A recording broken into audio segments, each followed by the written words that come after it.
स्वागत है आप सभी का रिबल स्टडी पॉइंट पर। आज हम नया टॉपिक स्टार्ट करने वाले हैं, एंडोक्राइन सिस्टम, अंतःस्रावी ग्रंथियाँ। अब ग्रंथियों की जब बात आती है तो 3 प्रकार की ग्रंथियाँ होती हैं। वैसे तो मुख्यतः 2 ही होती हैं, वो हम देखते हैं। ग्लैंड्स,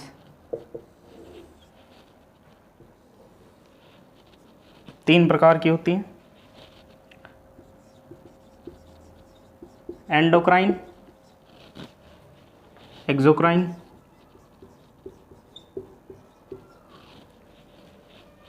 और एक बीच वाला मिक्सोक्राइन। इसमें क्या होता है, वे ग्रंथियाँ जो अपने उत्पाद को डायरेक्ट ब्लड में विदाउट डक्ट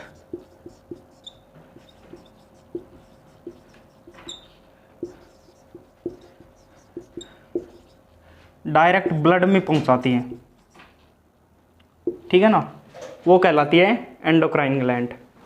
और एक्सोक्राइन ग्लैंड क्या होती हैं, ये अपने उत्पाद को डक्ट के द्वारा बाय डक्ट ब्लड में अपने उत्पाद को किसी नलिका के द्वारा पहुंचाती है, बाय डक्ट, ठीक है ना, ब्लड में। एग्जाम्पल हम देखते हैं तो पिट्यूटरी हो गई,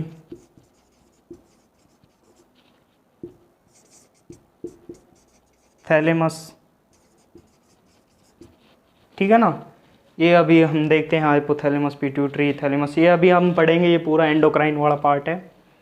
इसमें हम जब देखते हैं तो इसके एग्जाम्पल हो गई स्वीट ग्लैंड,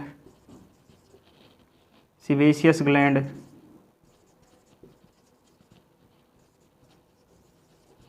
ये जो भी एंजाइम स्रावित करते हैं, लीवर हो गई,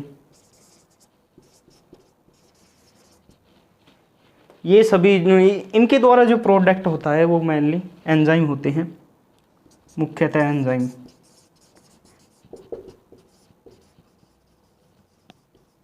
और इनका जो प्रोडक्ट होता है एंडोक्राइन का, मेनली हार्मोन होते हैं, ग्रोथ हार्मोन हो गया, ठीक है ना, इस प्रकार से। अब बीच वाला क्या होता है कि इसमें एंडो और एक्सो दोनों प्रेजेंट होती हैं। फॉर एग्जांपल हम देखें, पैनक्रियाज है, अग्नाशय, पैनक्रियाज जो अग्नाशय ग्रंथि है, उसमें 2 प्रकार की कोशिकाएं पाई जाती हैं। 95% तो होती हैं एसिनी, जो कि एंजाइम स्रावित करती हैं, और बाकी जो 1% हो गई वो होती हैं islet of Langerhans.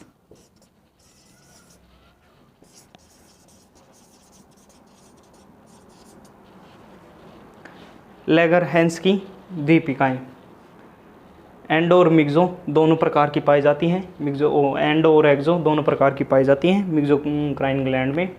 For example pancreas, acini enzyme स्रावित करती हैं, और आइसलेट ऑफ लैंगरहैंस ये हार्मोन स्रावित करती हैं। ये 3 प्रकार की ग्लैंड हो गई। जो हम ग्लैंड पढ़ेंगे वो होंगी एंडोक्राइन, अंतःस्रावी ग्रंथियाँ, जो कि विदाउट डक्ट अपने उत्पाद को अर्थात हार्मोन को ब्लड में डायरेक्ट ही प्रवाहित करती हैं, बिना किसी नलिका की सहायता से। ये आप देख लें, 3 प्रकार की ग्लैंड हो गई। सबसे पहले जो हम ग्लैंड पढ़ेंगे वो होगी पिट्यूटरी ग्लैंड, पीयूष ग्रंथि।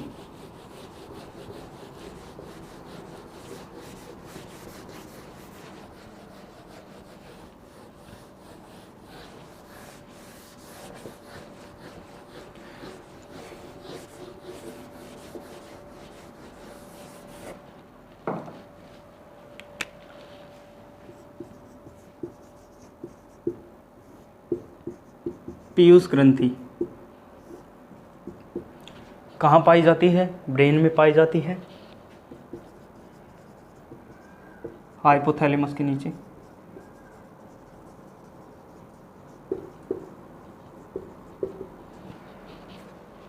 हाइपोथैलेमस से अटैच होती है। इसकी संरचना जो है मटर के दाने के समान।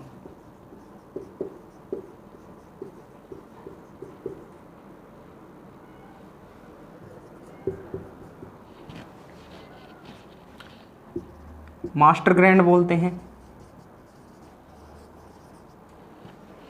क्यों बोलते हैं? ये जो भी हार्मोन स्रावित करेगी वो किसी ना किसी दूसरे ग्लैंड को प्रेरित करेगा हार्मोन उत्सर्जित करने के लिए, कंट्रोल करता है, इसलिए इसको बोलते हैं मास्टर ग्लैंड। अब इसकी हम संरचना देखते हैं।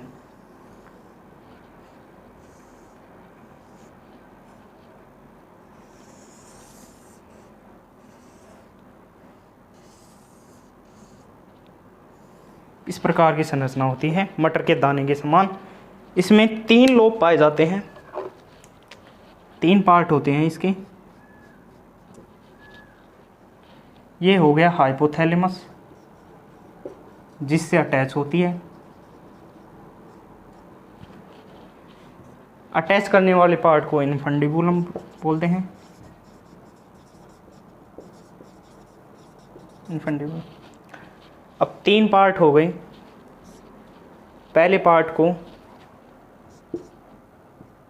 पोस्टीरियर पार्ट बोलते हैं या पार्स डिस्टेलिस।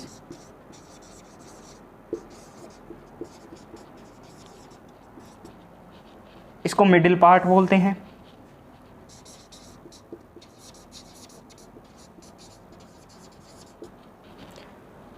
और तीसरे पार्ट में हाइपोथैलेमस से एक नर्व आती है,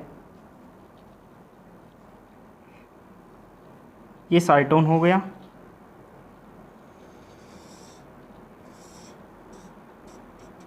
और ये एक्सोन हो गया। साइटोन तो होता है हाइपोथैलेमस की ओर और एक्सोन पार्ट होता है वो पीयूष ग्रंथि की ओर होता है। चूंकि इसमें नर्व प्रेजेंट होती है इसलिए इसको बोलते हैं पार्स नर्वोसा।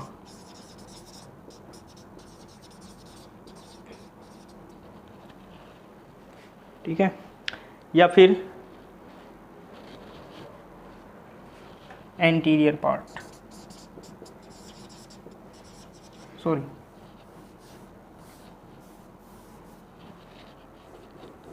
इसको बोलते हैं एंटीरियर पार्ट, इसको बोलते हैं पोस्टीरियर पार्ट।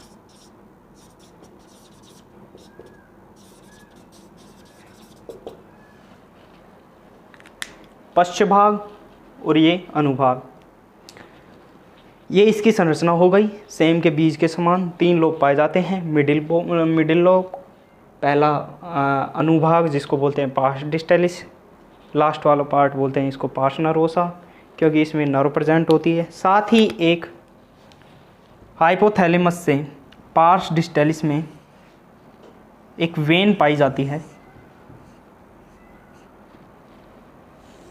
इसको बोलते हैं हाइपोफिजियल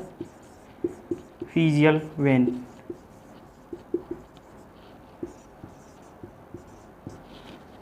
ये ध्यान रखना, हाइपोथैलेमस से पार्स डिस्टेलिस में एक वेन पाई जाती है, इसको बोलते हैं हाइपोफिजियल वेन। वेन जो है किसी अंग से डीऑक्सीजनेटेड ब्लड को हार्ट को सप्लाई करती है डायरेक्ट, ना कि किसी दूसरे अंग को। लेकिन इसमें क्या है कि हाइपोथैलेमस से डीऑक्सीजनेटेड ब्लड ये यहाँ आता है पार्स डिस्टेलिस में, इसलिए इसका नाम है हाइपोफिजियल वेन। ये पोर्टल सिस्टम का पार्ट है, निवाहिका तंत्र का, ये आप ध्यान रखना। नर्व तो प्रेजेंट होती है पार्स नर्वोसा पोस्टीरियर पार्ट में, पार्स ट्यूबुलरिस बोलते हैं इसको। एंटीरियर पार्ट में हाइपोफिजियल वेन प्रेजेंट होती है, पार्स डिस्टेलिस बोलते हैं। एक मिडिल पार्ट सबसे छोटा पार्ट होता है, ये इसकी लोकेशन हाइपोथैलेमस के नीचे अटैच होती है, संरचना में मटर के दाने के समान होती है, मास्टर ग्लैंड इसको बोलते हैं। अब इन तीनों पार्ट के अलग अलग हार्मोन्स स्रावित होते हैं। उन हार्मोन को हम एक एक पढ़ेंगे डिटेल में।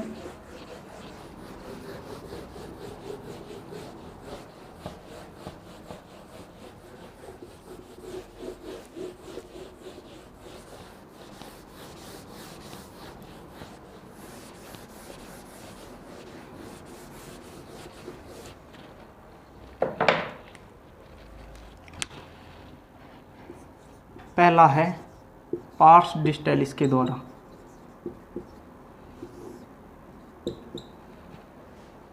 प्रथम जो भाग होता है अणु वाला, पहले वाला, उसके द्वारा कौन कौन से हार्मोन स्रावित होते हैं? उसके द्वारा मेनली STH, LH, FSH, लैक्टोट्रोपिक, या फिर इसको बोलते हैं PRL, प्रोलैक्टिन। एक होता है ACTH, इसी को बोलते हैं मेल में अगर ये पाया जाता है ACTH। ये मुख्यतः ये हार्मोन है जो पार्स डिस्टेलिस के द्वारा स्रावित होते हैं। सबसे पहले हम पढ़ेंगे STH के बारे में, ग्रोथ हार्मोन के बारे में।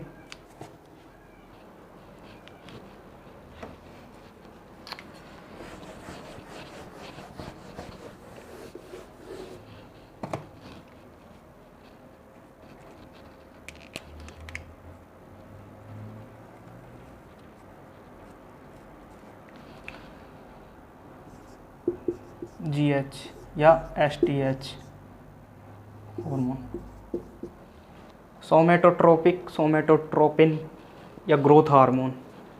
क्या करता है ये? चाइल्ड में ग्रोथ का कारण होता है।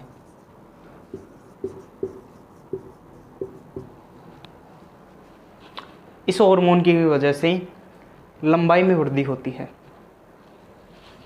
साथ ही सेल में एमिनो एसिड की पारगम्यता को बढ़ाता है।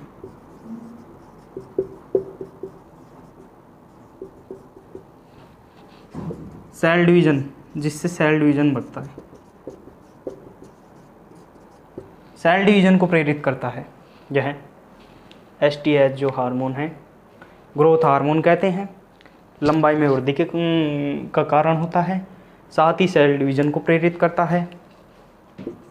एक लाइपोलाइसिस को प्रेरित करता है, वसा के विघटन को। लाइपोलाइसिस किसको बोलते हैं? वसा का विघटन।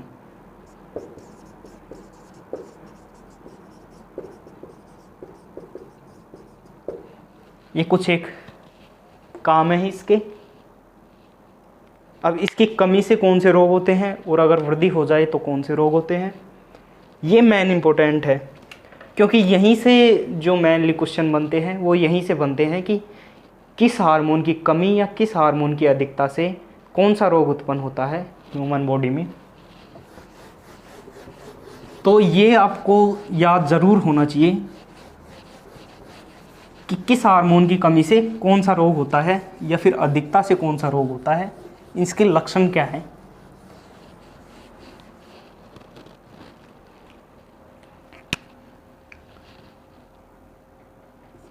हाइपोसिक्रीशन ऑफ GH अर्थात कमी। हाइपो मीन्स होता है कमी। इसकी कमी से अब चाइल्ड में अलग इफेक्ट पड़ते हैं और जो एडल्ट होते हैं उनमें अलग इफेक्ट आते हैं। वो कौन कौन से इफेक्ट हैं वो देखते हैं। इधर हम चाइल्ड देख लें और इधर हम एडल्ट देख लें। ग्रोथ हार्मोन करता क्या है? लंबाई में वृद्धि करता है। तो अगर कमी होगी ग्रोथ हार्मोन की तो इससे क्या होगा? बौनापन आता है। लंबाई लंबाई कम रहती है, और ऐसे बच्चों को बोलते हैं सर्कस मिडगट।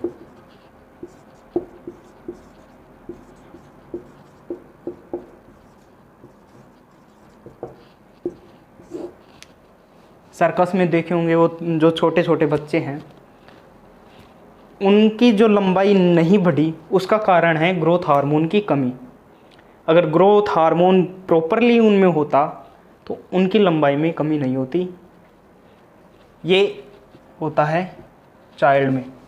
लेकिन एक और आता है बौनापन, वो हम नेक्स्ट जब हार्मोन पढ़ेंगे उसके बारे में पढ़ेंगे। तो उन दोनों में एक अंतर पाया जाता है। ये जो बच्चे हैं मेंटली, फिजिकली और सेक्सुअली मैच्योर होते हैं। भाई साहब मौका मिलेगा तो क्रिकेट टीम खड़ी कर देंगे, ठीक है ना। हाथ पैर भी सलामत है, बाकी सब कुछ सलामत है, इनमें काम सारे कर सकते हैं ये, ठीक है ना। अब एडल्ट में क्या होता है, एडल्ट में अगर कमी होगी तो ये तो है नहीं कि लंबाई कम हो जाएगी या और कुछ हो जाएगा, क्योंकि लंबाई तो 18-20 ईयर तक बढ़नी है, जो बढ़ लेती है। एडल्ट उसी को बोलते हैं 18 की एज हो गई हो। तो उसमें क्या होता है, जो घाव होता है, अगर मान लो कट लग जाए तो घाव देरी से बढ़ते हैं।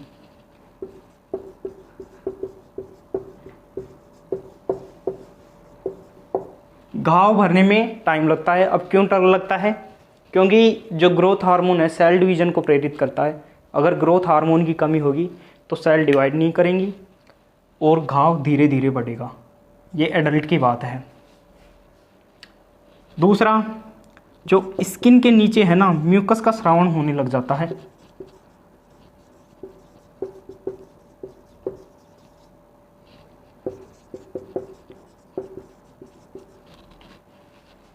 ये दूसरा है। थर्ड, वृद्धावस्था जल्दी आती है।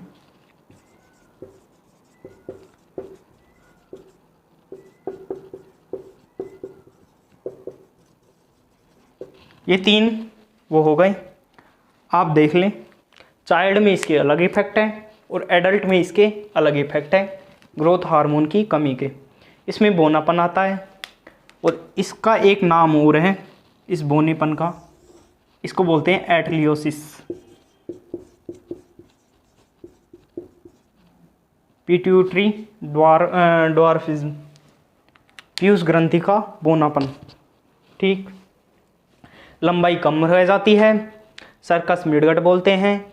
लेकिन ये मेंटली, फिजिकली और सेक्सुअली तीनों रूप में परिपक्व होते हैं ये बच्चे जो होते हैं। और एडल्ट में इसमें क्या होता है कि जो कहीं कट लग जाता है तो यहाँ सेल डिवीज़न को प्रेरित करता है, लेकिन कमी के कारण सेल डिवाइड नहीं कर पाएंगे टाइम पर, तो घाव देरी से भरेंगे और स्किन के नीचे म्यूकस का स्रावण होने लगता है और वृद्धावस्था जल्दी आती है। ये हो गए कमी के लक्षण। अब अगर अधिकता हो जाए तो क्या होता है, वो भी एडल्ट और उसमें दोनों में अलग अलग होते हैं इसके लक्षण।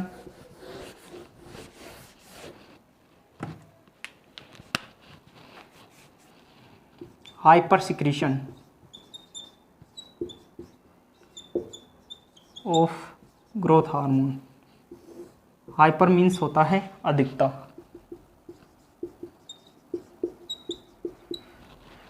अब चाइल्ड में देखते हैं,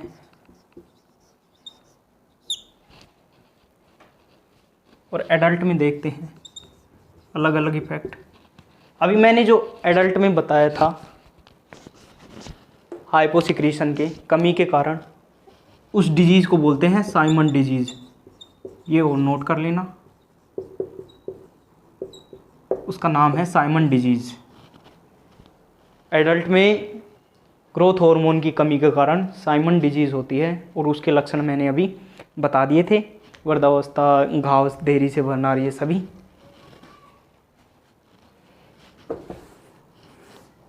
अब एडल्ट में अधिकता और चाइल्ड में अधिकता के कारण क्या क्या होता है ये देखते हैं। चाइल्ड में क्या होगा, अगर ग्रोथ हार्मोन बढ़ जाएगा तो लंबाई बहुत ज़्यादा हो जाएगी, दानवाकार। इसको बोलते हैं जाइगनेटिज्म या फिर गिग्नेटिज्म, आप जो भी देख लें।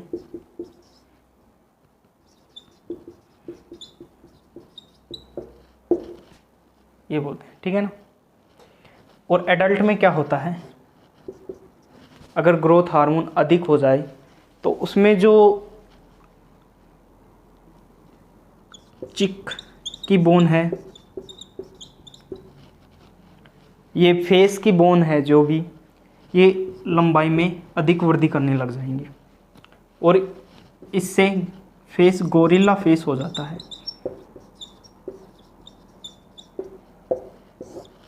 दूसरा, कुबड़ का नाम सुना है आपने।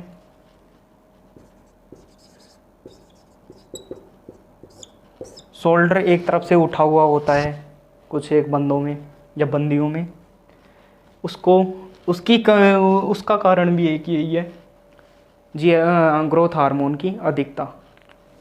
एडल्ट में ये है गोरिल्ला फेस और कुबड़। चाइल्ड में दानवाकार होता है, गिग्नेटिज्म इसको बोलते हैं। ये अधिकता के डिजीज़ हैं, कोज हैं। ग्रोथ हार्मोन अपना कंप्लीट हो गया।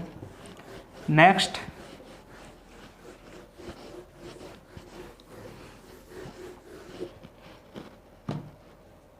PRL, मैमोट्रोपिक।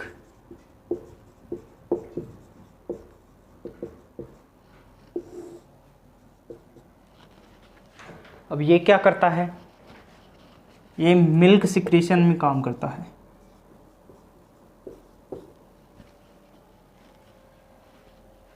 जब शिशु पैदा होता है तो मैमरी ग्लैंड में मिल्क एजैकुलेशन या मिल्क स्रावण का जो काम है वो प्रोलैक्टिन करता है, पीयूष ग्रंथि के द्वारा स्रावित होता है। पीयूष ग्रंथि में भी जो डिस्टलिस पार्ट है उसके द्वारा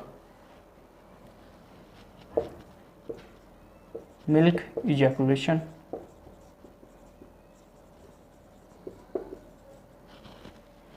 ये काम करता है प्रोलैक्टिन या मेमोट्रोपिन हार्मोन। अब जब प्रेगनेंसी होती है, रिप्रोडक्शन जब हम पढ़ेंगे तो हम देखेंगे प्रेगनेंसी में प्रोजेस्टेरोन,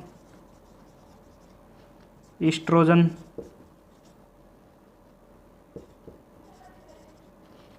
और PRL तीनों हार्मोन वृद्धि करने लगते हैं, जिससे कि मैमेरी ग्लैंड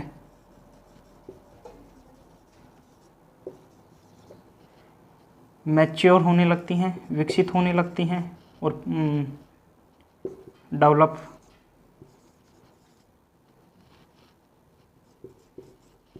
ठीक है ना।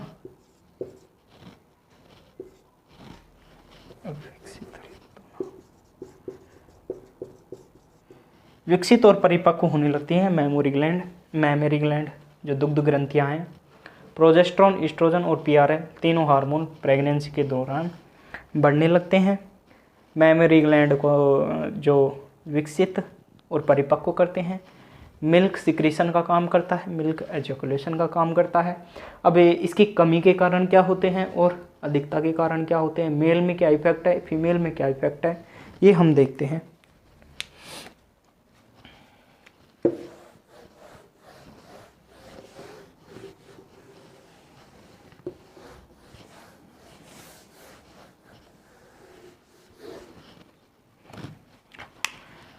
हाइपर सिक्रीशन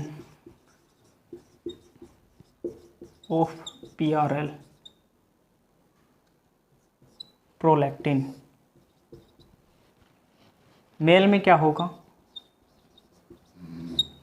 मेल में अगर PRL की अधिकता हो गई तो इम्पोटेंसी आएगी। भाई साहब नपुंसकता हो सकती है, बच के रहियो, कहीं के नहीं रहोगे, ठीक है ना। और फीमेल में क्या होगा,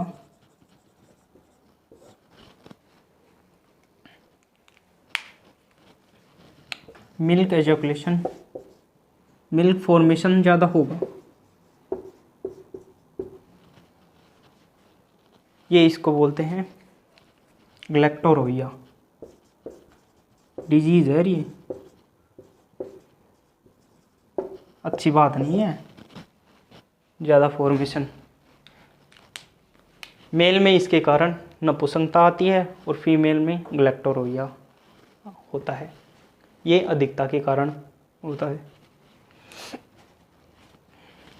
कमी के कारण तो आपको पता ही होगा, मिल्क का निर्माण नहीं होगा, पोषण नहीं प्राप्त होगा, बच्चे को बाहर से दूध पिलाना पड़ेगा। एक और है, एक टर्म और आती है इससे रिलेटेड, लैक्टियल एमोरोइया।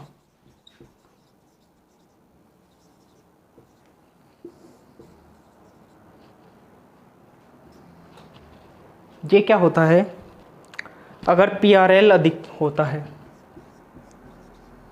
पीआरएल का सिक्रीशन अधिक होता है, तो पीआरएल एक एंजाइम है, एफएसएच एंजाइम, उसको इनहिबिट करता है, उसके कार्य को अवरुद्ध करता है। और एफएसएच का कार्य अभी हम पढ़ेंगे, ग्राफियन फॉलिकल का निर्माण करता है। ये ग्राफियन पुट्टिका का निर्माण है।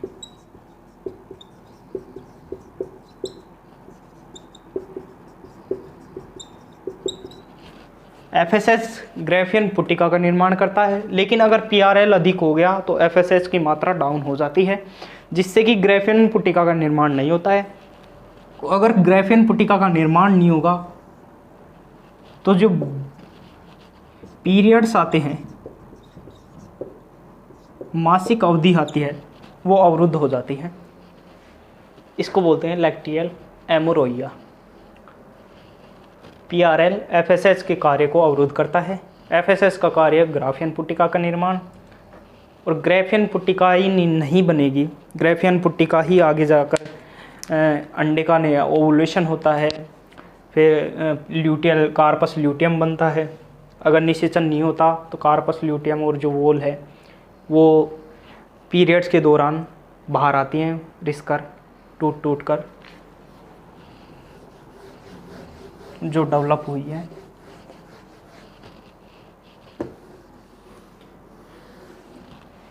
ये समझ में आ गया होगा लैक्टियल एमोरोइया क्या होता है। अब नेक्स्ट हार्मोन हम पढ़ते हैं, वो कौन सा है, एफएसएच। अब एफएसएच का काम उसमें अलग है, मेल में अलग है, फीमेल में अलग है। तो मेल में क्या है और फीमेल में क्या है, ये हम देखते हैं। फीमेल में अभी मैंने बताया था ग्राफियन फॉलिकल बनाता है। ग्राफियन पुट्टिका का निर्माण,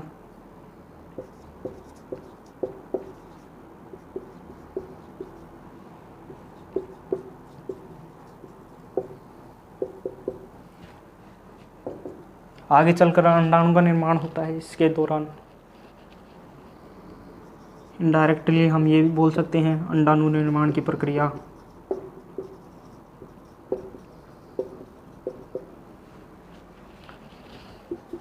इसको हम बोलते हैं, मेल में क्या करता है, शुक्र जनन जो नलिकाएं होती हैं, सेमाइनिफेरस ट्यूबुल,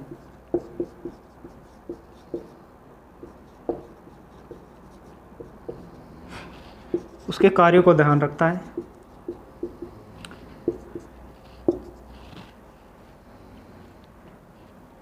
दूसरा टेस्टोस्टेरोन,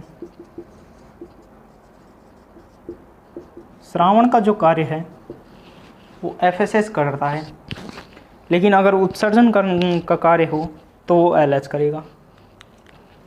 एफएसएच मेल में क्या हो गया और फीमेल में क्या हो गया। स्पर्म निर्माण की प्रक्रिया को नियंत्रित भी करता है एफएसएच। ये एक पॉइंट और है, ये कार्य हो गए एफएसएच के। इसके साथ ही अगर हम एलएच के भी देख लें हाथ के हाथ। LH स्पर्म निर्माण की, LH कार्य होता है स्पर्म निर्माण, और इसमें होता है ओवुलेशन, अंडोत्सर्ग। जो पीरियड्स आते हैं बेसिकली उनकी अवधि 28 दिन होती है।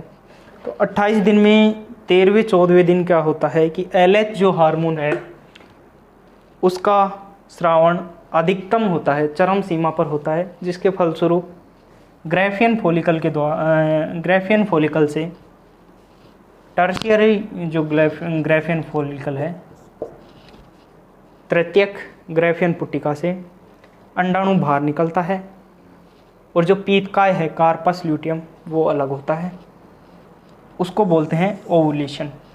और ये होता है 13वें 14वें दिन के आसपास LH की अधिकता के कारण। तो LH हार्मोन का मेन कार्य है ओवुलेशन, स्पर्म फॉर्मेशन, और ये जो बाकी कार्य हैं FSH के हैं, शुक्राणु जनन नलिका के कार्यों का ध्यान रखना, टेस्टोस्टेरोन स्रावण, ग्राफियन पुट्टिका का निर्माण, ये LH और FSH के कार्य हो गए। तो आज हमने पढ़ा पार्स डिस्टैलिस के कार्य। नेक्स्ट में हम पढ़ेंगे पार्स नर्वोसा के कार्य और मिडिल लोब के कार्य। इससे पीयूष ग्रंथि खत्म हो जाएगी। धन्यवाद।